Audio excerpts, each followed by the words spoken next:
कृष्ण जो उत्तर देते हैं वो बहुत और है। वो निश्चित बात का उत्तर नहीं दे रहे, वो पहले अर्जुन को आश्वस्त करते हैं कि वो भीतर निश्चित हो पाए। वो उससे कहते हैं, निष्पाप अर्जुन, ये भी समझ लेने जैसा है कि पाप कम सताता है, पाप किया मैंने ये ज्यादा सताता है। इसलिए जीसस ने रिपेंटेंस और प्रायश्चित की एक बड़ी मनोवैज्ञानिक प्रक्रिया निकाली और कहा कि अपने अपराध को और पाप को जो स्वीकार कर ले वो पाप से मुक्त हो जाता है।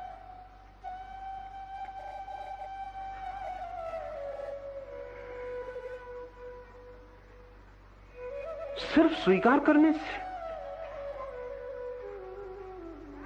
पाप के साथ एक मजा है कि पाप को हम छिपाना चाहते हैं। अगर इसे और ठीक से समझें तो कहना होगा कि जिसे हम छिपाना चाहते हैं वो पाप है। इसलिए जिसे हम प्रकट कर दें वो पाप नहीं रह जाता, जिसे हम घोषित कर दें वो पाप नहीं रह जाता।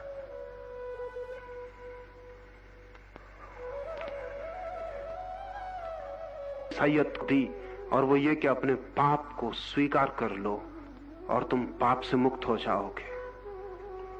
ऐसी और भी प्रक्रियाएं सारी पृथ्वी पर पैदा हुई जिनमें यही किया गया कि व्यक्ति को आश्वासन दिलाया गया कि अब तुम निष्पाप हो। और अगर व्यक्ति को यह भरोसा आ जाए कि वो निष्पाप है तो उसके भविष्य में पाप करने की क्षमता क्षीण होती। ये भी बहुत मजे की बात है कि हम वही करते हैं जो हमारी अपने बाबत इमेज होती है। अगर एक आदमी को पक्का ही पता है कि वो चोर है तो उसे चोरी से बचाना बहुत मुश्किल है, वो चोरी करेगा ही। वो अपनी प्रति कुछ उससे हो भी नहीं सकता। इसलिए अगर हम एक आदमी को चारों तरफ से सुझाव देते रहें कि तुम चोर हो तो हम अचोर को भी चोर बना सकते हैं।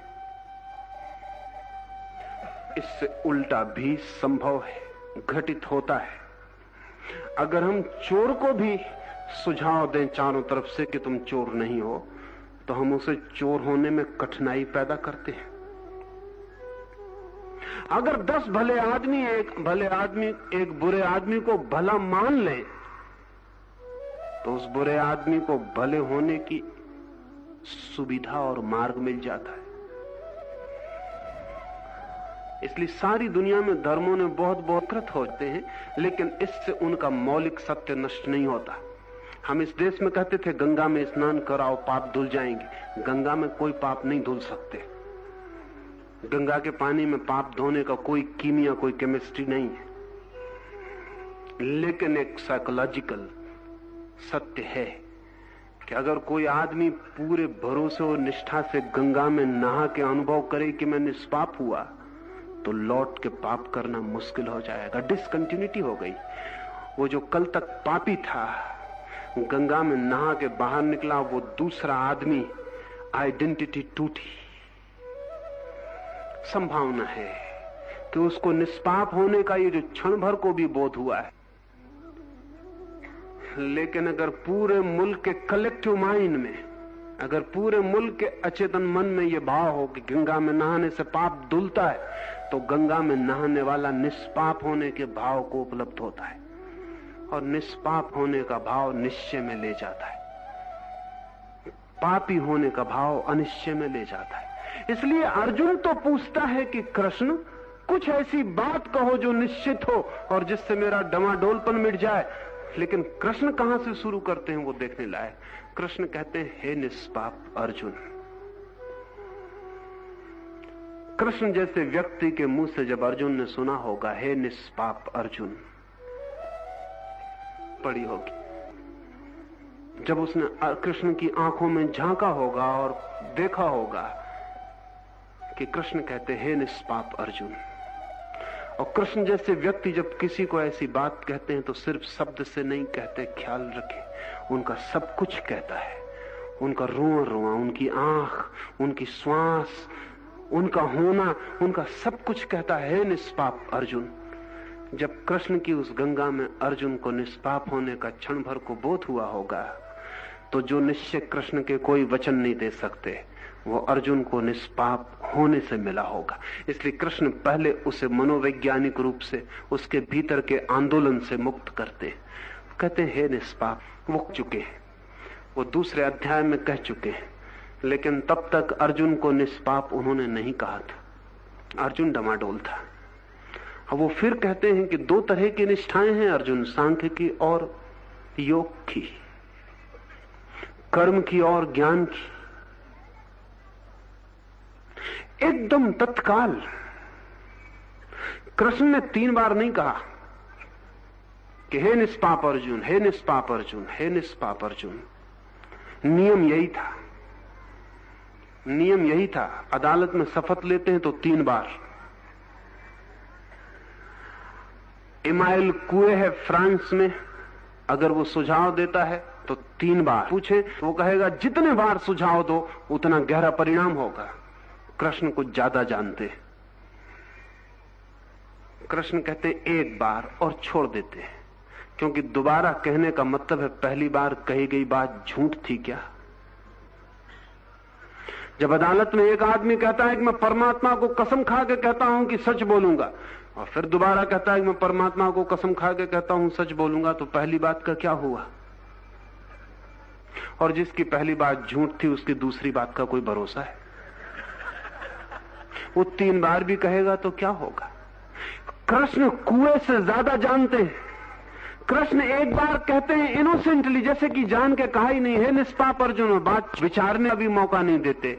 ऐसा भी नहीं लगता अर्जुन को कि उन्होंने कुछ जान के चेष्टा से कहा हो, बस ऐसे संबोधन किया और आगे बढ़ गए।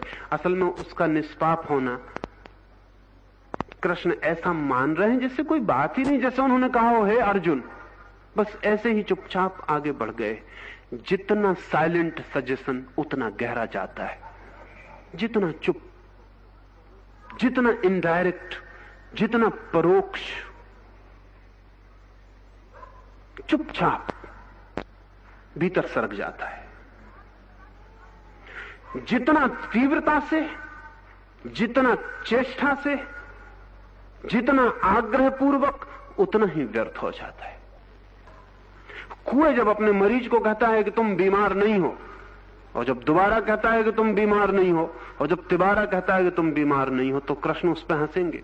वो कहेंगे कि तुम 3 बार कहते हो, तो 3 बार तुम उसे याद दिलाते हो कि बीमार हो, बीमार हो, बीमार हो। हे निष्पाप अर्जुन, आगे बढ़ गए वो, और कहा कि 2 निष्ठाएं। अर्जुन को मौका भी नहीं दिया कि सोचे, विचारे, पूछे कि कैसा निष्पाप, क्यों कहा निष्पाप, मुझ पापी को क्यों कहते हैं। ये कोई मौका नहीं दिया। बात आई और गई, और अर्जुन के मन में सरक गई। जितने सोचा उसका मतलब है ऊपर ऊपर रह गई, लहरों में जकड़ गई। गहरे में कहां जाएगी। विचार तो लहर है, सिर्फ वही बातें गहरे में जाती हैं जो बिना सोचे उतर जाती हैं। इसलिए सोचने का जरा भी मौका नहीं है, और सोचने का मौका दूसरी बात में है, ताकि इसमें सोचा ही ना जा सके। वो कहते हैं 2 निष्ठाएं। एक निष्ठा है ज्ञान की, एक निष्ठा है कर्म की।